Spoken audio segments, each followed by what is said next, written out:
जय हिंद दोस्तों, समर्थ एकेडमी में आप सभी का स्वागत है। फ्रेंड्स, हमारा ये जो लेक्चर है, हमने जो सेशन स्टार्ट करा था स्पीडी रेलवे का, जिसमें आपके एनटीपीसी के लिए बहुत ही इम्पोर्टेंट इसका पार्ट होने वाला है। बहुत अच्छा रोल प्ले करेगा ये आपकी तैयारी में। फ्रेंड्स, इसके सारे सेशन को आप ज़रूर देखना, क्योंकि कम समय में आपको ज़्यादा से ज़्यादा इसमें कंटेंट मिलने वाला है, जो आपके रेलवे के साथ जो भी अदर एग्ज़ाम होते हैं उनके लिए भी बहुत ही इम्पॉर्टेंट होगा। फ्रेंड्स, ठीक है, तो हम स्टार्ट करते हैं। हमारा ये जो लेक्चर है, इसमें हम सब पढ़ेंगे कि पृथ्वी एक परिचय, पृथ्वी के बारे में हम देखेंगे कि आखिर पृथ्वी का क्या रोल है, पृथ्वी के बारे में जानेंगे, उसमें किस किस प्रकार की चीज़ें हैं, कैसे कैसे उसमें उसका भूगोल है, उसका भौतिक है, हम वो सब इसमें जानेंगे। फ्रेंड्स, ठीक है, तो हम स्टार्ट करते हैं। पृथ्वी एक परिचय, ठीक है, पृथ्वी एक परिचय। पृथ्वी का विषुवतीय व्यास, विषुवतीय व्यास क्या है फ्रेंड, ध्यान से याद रखना। विषुवतीय व्यास 12,756 है। कितना है? 12,756 किलोमीटर है इसका विषुवतीय व्यास। और ध्रुवीय व्यास, ध्रुवीय व्यास क्या है इसका? 12,714 किलोमीटर। कितना है फ्रेंड? 12,714 किलोमीटर है। ठीक है, पृथ्वी का ध्रुवीय व्यास विषुवतीय व्यास से कम है। क्या है?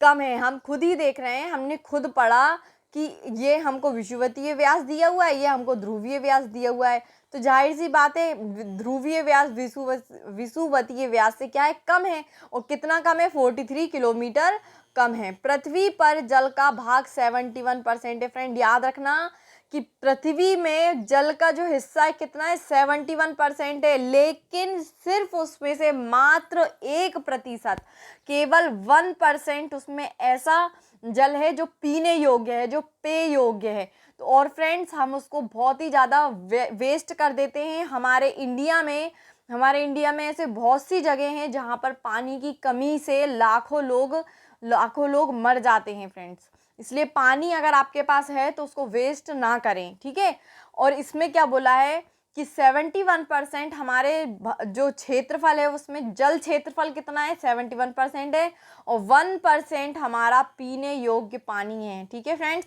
नेक्स्ट है हमारा पृथ्वी का औसत घनत्व। पृथ्वी का औसत घनत्व कितना है? 5.5 ग्राम प्रति सेंटीमीटर क्यूब। ठीक है, क्या है? 5%, 5 ग्राम बटे सेंटीमीटर घन है। याद रखना फ्रेंड, ये क्या है? पृथ्वी का औसत घनत्व है। पृथ्वी गति करती है। पृथ्वी गति कैसी करती है? पश्चिम से पूर्व। फ्रेंड, कैसी करती है? पश्चिम से पूर्व, यानी कि पश्चिम से पूर्व गति करती है हमारी पृथ्वी। पृथ्वी का अक्ष पर घूमना है घूर्णन। पृथ्वी अपने अक्ष पे भी घूमती। क्या है? 365 दिन हमारी पृथ्वी एक फेरा लगा पाती है। किसका? सूरज का। और स्वयं अपनी स्थिति पे खड़े, यानी कि अपनी ही अक्ष पर खड़े होकर जो वो घूमती है, तो उसको घूर्णन बोलते हैं। और वो कितना करती है फ्रेंड? 24 घंटे में करती है। कितने में? 24 घंटे में करती है। ठीक है, दिन रात होता है। ठीक है, दिन रात कैसे होता है? पृथ्वी के घूर्णन के कारण पृथ्वी घूमती है तो दिन रात होता है। जब पृथ्वी का मुंह सूरज की तरफ होता है तो दिन हो जाता है, और जब पृथ्वी का मुंह चंद्रमा की तरफ होता है तो रात हो जाती है। इसलिए 24 घंटे में दिन और रात हमें दोनों पहर देखने को मिलते हैं, और दोनों ही हमारे एक ही दिन में होते हैं। और एक ही दिन के कारण हमें ये याद होता है कि पृथ्वी जो है अपनी अक्ष पर घूमती कितने घंटे में? 24 घंटे में घूमती है। ठीक है, नेक्स्ट है कि ऋतु परिवर्तन। ऋतु परिवर्तन कैसी होती है? कि पृथ्वी के परिक्रमण के कारण। किसके कारण? परिक्रमण के कारण पृथ्वी के। जैसे हमारा ये सूरज है, ठीक है, और ऐसी घूमती है हमारी पृथ्वी। ठीक है, तो जब पृथ्वी सूरज से दूर होती है तो ठंड बढ़ जाती है। ठीक है, और जब वही पृथ्वी सूरज के करीब जैसे जैसे आती है तो क्या होती है? गर्मी बढ़ते जाती है ना।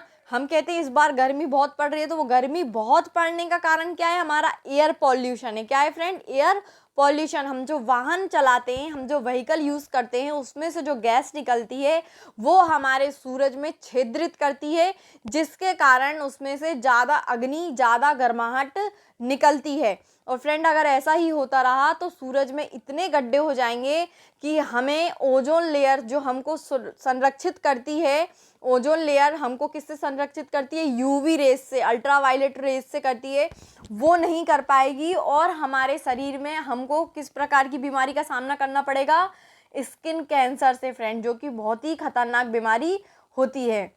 ठीक है, इसलिए जितना हो सके उतना कम व्हीकल का यूज़ करें और कम से कम पॉल्यूशन फैलाएं, चाहे वो जल का हो चाहे वो पृथ्वी एयर का हो। ठीक है, नेक्स्ट हमें क्या पता चलता है कि पृथ्वी 1 घंटे में घूमती है 15 डिग्री देशांतर से। कितना? 15 डिग्री देशांतर से घूमती है। ठीक है, पृथ्वी अपनी धुरी पर झुकी है। पृथ्वी कैसी झुकी है फ्रेंड? पृथ्वी गोल है लेकिन वो थोड़ी सी ऐसे झुकी सी हुई है, नीचे तरफ को झुकी हुई है। कितना? 23.5 डिग्री झुकी हुई है। ठीक है, पृथ्वी के भूपर पट्टी यानी कि क्रस्ट जिसे बोलते हैं में प्रचुर मात्रा में उपलब्ध तत्व क्या है? ऑक्सीजन है फ्रेंड। ऑक्सीजन से ही हम क्या है? जिंदा हैं। और हमारे जो पॉल्यूशन हम जो फैला रहे हैं उससे हमारा जो ऑक्सीजन है वो क्या हो रहा है? कम हो रहा है। हम जो वृक्ष काट रहे हैं, वृक्षों से भी हमें ऑक्सीजन मिलता है। इन सब चीज़ों के कारण मगर वृक्षों में भी क्या हो रहे हैं? हम उनको काटते जा रहे हैं, जिससे हमारी जो ज़िंदगी, कुल मिला के हम हमारी ज़िंदगी को खतरे में झोंक रहे हैं, है ना। पृथ्वी गोल है, कहा था, किसने कहा था पृथ्वी गोल है? पाइथागोरस ने। किसने कहा था? पाइथागोरस ने। पाइथागोरस वही है जिसने मैथ्स में पाइथागोरस थ्योरम निकाली है। ठीक है, पृथ्वी गोल है, ये किसने कहा था? पाइथागोरस ने कहा था। पृथ्वी की सतह के नीचे का द्रवीभूत सेल कहलाता है। पृथ्वी की सतह के नीचे जो द्रवीभूत जो है वो क्या कौन सा सेल है? मैग्मा है। कौन सा है फ्रेंड? मैग्मा है। याद रखना, 2 चीज़ आप याद रखना कि जो क्रस्ट है उसमें मचुर मात्रा में कौन सा तत्व पाया जाता है? ऑक्सीजन पाया जाता है। और नेक्स्ट ये याद रखना कि जो हमारी पृथ्वी के सतह के नीचे का जो भाग है, जो द्रवी यानी कि गीला है, वो जो भाग है वो कैसा है? वो कौन सा सेल है? मैग्मा सेल है। ठीक है, नेक्स्ट है पृथ्वी तथा सूर्य के मध्य अधिकतम दूरी कितनी है?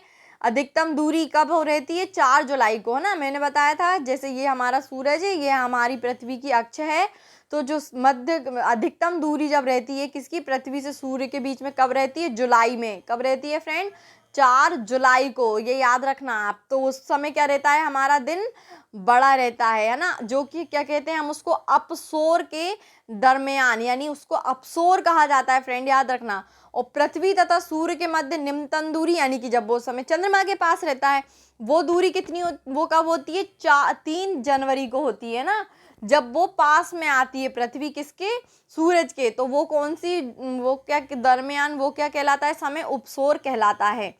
उपसौरिक एवं अपसौरिक को मिलाने वाली काल्पनिक रेखा क्या कहलाती है? एप्साइड रेखा। फ्रेंड, अगर ये क्वेश्चन आया कि व्हाट इज एप्साइड रेखा, व्हाट इज एप्साइड लाइन, तो क्या है वो? उपसौरिक एवं अपसौरिक को मिलाने वाली जो काल्पनिक रेखा। फ्रेंड याद रखना, काल्पनिक रेखा प्राकृतिक रेखा नहीं है। यानी कि जैसे मान लो ये उपसौरिक हुआ, उपसौर क्या होता है? जिस समय पृथ्वी सूरज से पास होती है वो उपसौर हुआ, और जब सूरज से दूर होती है तो अपसौर हुआ। जैसे ये दूर है और ये पास है, तो इसके बीच में जो रेखा बन रही है वो क्या कहलाती है? हमारी एप्साइड रेखा कहलाती है। ये हमने काल्पनिक यानी कि उसमें वो रेखा बनी नहीं हुई है, ये हमने लेट यानी कि माना है कि एक एप्साइड रेखा होती है। वो जो दूरी कहलाती है वो एप्साइड रेखा के नाम से जानी जाती है। ठीक है, पृथ्वी की अपेक्षा चंद्रमा का द्रव्यमान कितना होता है? 1/81 होता है। ठीक है, यानी कि 81, जो पृथ्वी है वो 81% उससे कैसी है? गर्म है ना। चंद्रमा ठंडा होता है तो पृथ्वी कैसी है? गर्म है। पृथ्वी पर सबसे बड़ा हिमखंड कौन सा है? अंटार्कटिका। सबसे बड़ा हिमखंड कौन सा है? हमारा अंटार्कटिका। पृथ्वी की आंतरिक संरचना बनी है किन किन चीज़ों से बनी है? सियाल, सीमा एवं कोड से। याद रखना फ्रेंड, सियाल, सीमा एवं कोड, क्रोड से, नीफे से। ठीक है, क्रोड को नीफे भी बोला जाता है फ्रेंड, याद रखना। आंतरिक संरचना 3 चीज़ों से बनी है, सियाल, सीमा एंड क्रोड से। और फ्रेंड एक और बात याद रखना कि सियाल और सीमा ने हमारे पहाड़ों को बनाने में बहुत इंपॉर्टेंट रोल प्ले किया है ना। जब हम पढ़ेंगे पहाड़ के बारे में तो आपको हम इसके बारे में पूरा डिटेल में पढ़ाएंगे। पृथ्वी की सबसे भीतरी परत यानी कि जैसे पृथ्वी है तो वो लेयर में बटी हुई है, अंदर अंदर अंदर ऐसे करके। जो सबसे अंदर की जो परत है वो क्रोड कहलाती है। क्रोड किससे बना है? क्रोड में हमको किन किन चीज़ों को, कौन कौन से तत्व पाए जाते हैं? हमारे लोहा और निकिल। सियाल में क्या क्या पाए जाते हैं? सिलिकॉन और एवं एल्यूमिना।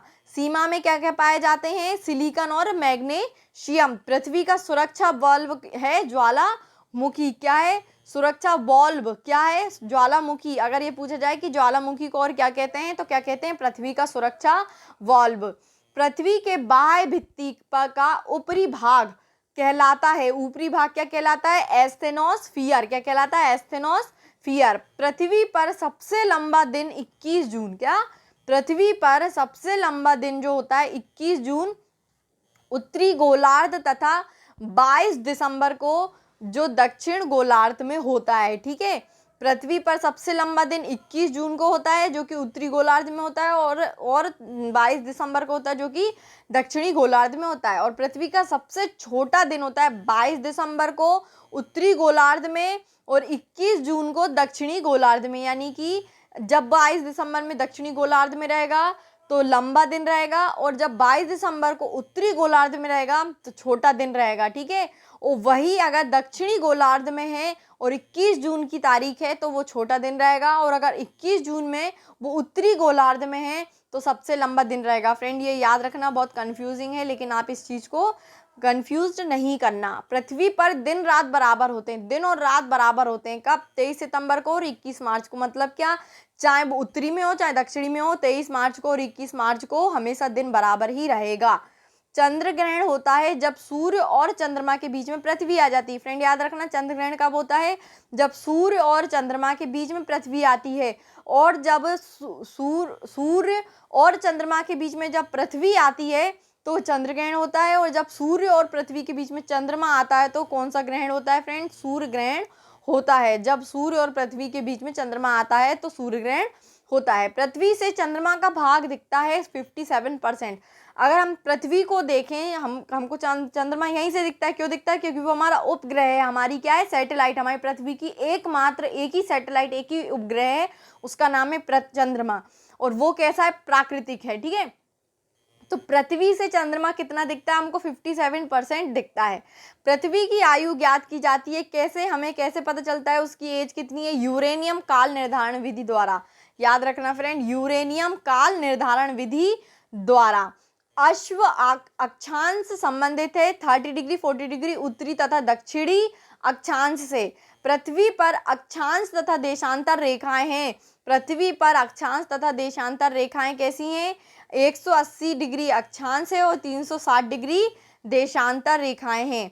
दो देशांतर रेखाओं के बीच की दूरी गोरे कहलाती है। फ्रेंड, गोरे क्या कहलाती है? दो देशांतर रेखाओं के बीच की दूरी गोरे कहलाती है। ठीक है फ्रेंड, आप ये पूरे के पूरे जो कंटेंट हमने पढ़ा है, इस वीडियो को आप 1 या 2 बार देखेंगे तो आपको आराम से एक एक चीज़ याद हो जाएगी।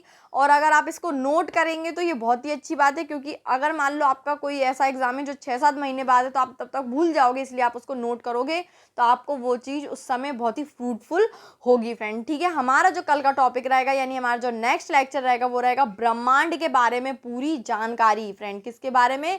ब्रह्मांड के बारे में हम पूरी जानकारी लेंगे। अभी हमने पृथ्वी के बारे में ली और उससे पहले हमने भारत के पड़ोसी देशों के बारे में जाना।